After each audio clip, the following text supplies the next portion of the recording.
ವಿಪ್ರೋ ಮುಖ್ಯಸ್ಥ ಅಜೀಂ ಪ್ರೇಮ್ಜಿಗೆ ಸಿಎಂ ಸಿದ್ದರಾಮಯ್ಯ ಪತ್ರವನ್ನು ಬರೆದಿದ್ದಾರೆ. ಬೆಂಗಳೂರು ಟ್ರಾಫಿಕ್ ಸಮಸ್ಯೆ ನಿವಾರಿಸೋದಕ್ಕೆ ಸಿಎಂ ಪ್ರಯತ್ನ. ORR ರಸ್ತೆಯಲ್ಲಿ ಟ್ರಾಫಿಕ್ ಸಮಸ್ಯೆ ಬಗ್ಗೆ ಐಟಿ ಮಂದಿ ಆಕ್ರೋಶ. ಈ ಬೆನ್ನಲ್ಲೇ ಟ್ರಾಫಿಕ್ ಸಮಸ್ಯೆ ನಿವಾರಣೆಗೆ ಸಿಎಂ ಶತ ಪ್ರಯತ್ನ. ವಿಪ್ರೋ ಮುಖ್ಯಸ್ಥ ಅಜೀಂ ಪ್ರೇಮ್ಜಿ ಅವರಿಗೆ ಸಿಎಂ ಸಿದ್ದರಾಮಯ್ಯ ಪತ್ರವನ್ನು ಬರೆದಿದ್ದಾರೆ. ಬೆಂಗಳೂರು ಟ್ರಾಫಿಕ್ ಸಮಸ್ಯೆ ನಿವಾರಿಸೋದಕ್ಕೆ ಸಿಎಂ ಪ್ರಯತ್ನ. ORR ರಸ್ತೆಯಲ್ಲಿ ಟ್ರಾಫಿಕ್ ಸಮಸ್ಯೆಯ ಬಗ್ಗೆ ಐಟಿ ಮಂದಿ ಆಕ್ರೋಶವನ್ನು ವ್ಯಕ್ತಪಡಿಸಿದ್ದಾರೆ. ಈ ಬೆನ್ನಲ್ಲೇ ಟ್ರಾಫಿಕ್ ಸಮಸ್ಯೆ ನಿವಾರಣೆಗೆ ಸಿಎಂ ಪ್ರಯತ್ನವನ್ನು ಮಾಡಿದ್ದಾರೆ. ವಿಪ್ರೋ ಕ್ಯಾಂಪಸ್ನಿಂದ ವಾಹನ ಸಂಚಾರಕ್ಕೆ ಅವಕಾಶ ನೀಡಿ. ವಿಪ್ರೋ ಕ್ಯಾಂಪಸ್ ಅಲ್ಲಿ ವಾಹನಗಳಿಗೆ ಅವಕಾಶ ನೀಡಿದ್ರೆ ಅನುಕೂಲ ಆಗುತ್ತೆ. ಈ ಪ್ರಾಂತ್ಯದಲ್ಲಿ 30% ಟ್ರಾಫಿಕ್ ಸಮಸ್ಯೆ ನೀಗುತ್ತದೆ. ಅಜೀಂ ಪ್ರೇಮ್ಜಿಗೆ ಪತ್ರವನ್ನು ಬರೆದು ಮನವಿಯನ್ನ ಮಾಡಿದ ಮುಖ್ಯಮಂತ್ರಿ ಸಿದ್ದರಾಮಯ್ಯ. ವಿಪ್ರೋ ಮುಖ್ಯಸ್ಥ ಅಜೀಂ ಪ್ರೇಮ್ಜಿಗೆ ಸಿಎಂ ಸಿದ್ದರಾಮಯ್ಯ ಪತ್ರ.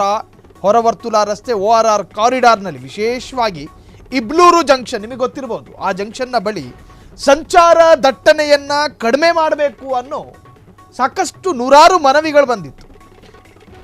ಅದನ್ನ ಕಡಿಮೆ ಮಾಡೋದಕ್ಕೆ ನಿಮ್ಮ ಕ್ಯಾಂಪಸ್, ವಿಪ್ರೋ ಅವರ ಮುಖ್ಯಸ್ಥರಿಗೆ ಹೇಳೋದು, ನಿಮ್ಮ ಕ್ಯಾಂಪಸ್ ಮೂಲಕ ವಾಹನ ಸಂಚಾರಕ್ಕೆ ಅವಕಾಶ ನೀಡಬೇಕು. ಸಿದ್ದರಾಮಯ್ಯನವರು ವಿಪ್ರೋ ಸಂಸ್ಥಾಪಕರಾಗಿರುವಂತಹ ಅದರ ಅಧ್ಯಕ್ಷ ಅಜೀಂ ಪ್ರೇಮ್ಜಿ ಅವರಿಗೆ ಪತ್ರವನ್ನು ಬರೆದು ಮನವಿ ಮಾಡಿಕೊಂಡಿದ್ದಾರೆ.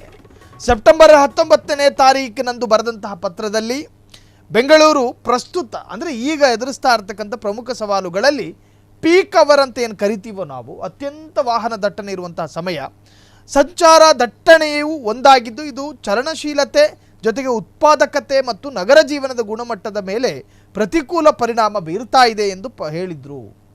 ಆ ಪತ್ರದಲ್ಲಿ ಸಿಎಂ ಸಿದ್ದರಾಮಯ್ಯನವರು ಹೇಳ್ತಾರೆ, ನಾನು ನಿಮಗೆ ನನ್ನ ಆತ್ಮೀಯ ಶುಭಾಶಯಗಳನ್ನು ಸಲ್ಲಿಸುತ್ತೇನೆ ಮತ್ತು ಕರ್ನಾಟಕದ ಐಟಿ ಪರಿಸರ ವ್ಯವಸ್ಥೆಯ ಪ್ರಗತಿಗೆ ಮತ್ತು ಒಟ್ಟಾರೆ ಸಾಮಾಜಿಕ ಆರ್ಥಿಕ ಅಭಿವೃದ್ಧಿಗೆ ವಿಪ್ರೋದ ನಿರಂತರ ಕೊಡುಗೆಯನ್ನು ಕೂಡ ಪ್ರಾಮಾಣಿಕವಾಗಿ ಪ್ರಶಂಸಿಸುತ್ತೇನೆ ಅಂತ ಹೇಳಿ ಬರೆದು, ಪ್ರಸ್ತುತ ಬೆಂಗಳೂರು ಎದುರಿಸುತ್ತಿರುವಂತಹ ಪ್ರಮುಖ ಸವಾಲುಗಳಲ್ಲಿ ಒಂದಾಗಿರುವ ವಿಶೇಷವಾಗಿ ಇಬ್ಲೂರು ಜಂಕ್ಷನ್ನಲ್ಲಿರ್ತಕ್ಕಂಥ ಹೊರವರ್ತುಲ ರಸ್ತೆ ORR ಕಾರಿಡಾರ್ನಲ್ಲಿ ಪೀಕ್ ಸಮಯದಲ್ಲಿ ತೀವ್ರ ಸಂಚಾರ ದಟ್ಟಣೆಯಿಂದ ಜನ ಸ್ವಲ್ಪ ಕಷ್ಟವನ್ನು ಅನುಭವಿಸ್ತಾ ಇದ್ದಾರೆ. ಇದರಿಂದ ಚಲನಶೀಲತೆ ಮತ್ತು ಉತ್ಪಾದಕತೆ ಮತ್ತು ನಗರ ಜೀವನದ ಗುಣಮಟ್ಟದ ಮೇಲೆ ಪ್ರತಿಕೂಲ ಪರಿಣಾಮ ಬೀರುತ್ತದೆ ಎಂದು ಮನವಿಯನ್ನು ಮಾಡಿಕೊಂಡಿತ್ತು. ಇನ್ನು ಆ ಮನವಿಯನ್ನು ಪುರಸ್ಕರಿಸಿ ಅಥವಾ ಸ್ವೀಕರಿಸಿಕೊಂಡದಕ್ಕೆ ಅವಕಾಶ ಸಿಗುತ್ತೋ ಕಾದು ನೋಡಬೇಕು. ಸೊ ಅಟ್ಲೀಸ್ಟ್ 30ರಷ್ಟಾದರೂ ಟ್ರಾಫಿಕ್ ಸಮಸ್ಯೆ ನೀಗಬಹುದು ಅನ್ನೋದು ಸಿಎಂ ಸಿದ್ದರಾಮಯ್ಯರ ಸಮಾಜಮುಖಿ ಅಭಿಪ್ರಾಯ. ಪ್ರೇಮ್ಜಿ ಏನು ಹೇಳ್ತಾರೋ ಮುಂದಿನ ಡೆವಲಪ್ಮೆಂಟ್ನಲ್ಲಿ ನಾವು ವಿವರಿಸಲಿದ್ದೇವೆ. ಕ್ಷಣ ಕ್ಷಣದ ಸುದ್ದಿಗಳಿಗಾಗಿ ಫ್ರೀಡಂ ಟಿವಿ ಸಬ್ಸ್ಕ್ರೈಬ್ ಮಾಡಿ, ಲೈಕ್ ಮಾಡಿ ಹಾಗೂ ಫಾಲೋ ಮಾಡಿ. ಹೊಸ ಸುದ್ದಿಗಳ ನೋಟಿಫಿಕೇಶನ್ಗಾಗಿ ಬೆಲ್ ಐಕಾನ್ ಮೇಲೆ ಕ್ಲಿಕ್ ಮಾಡಿ.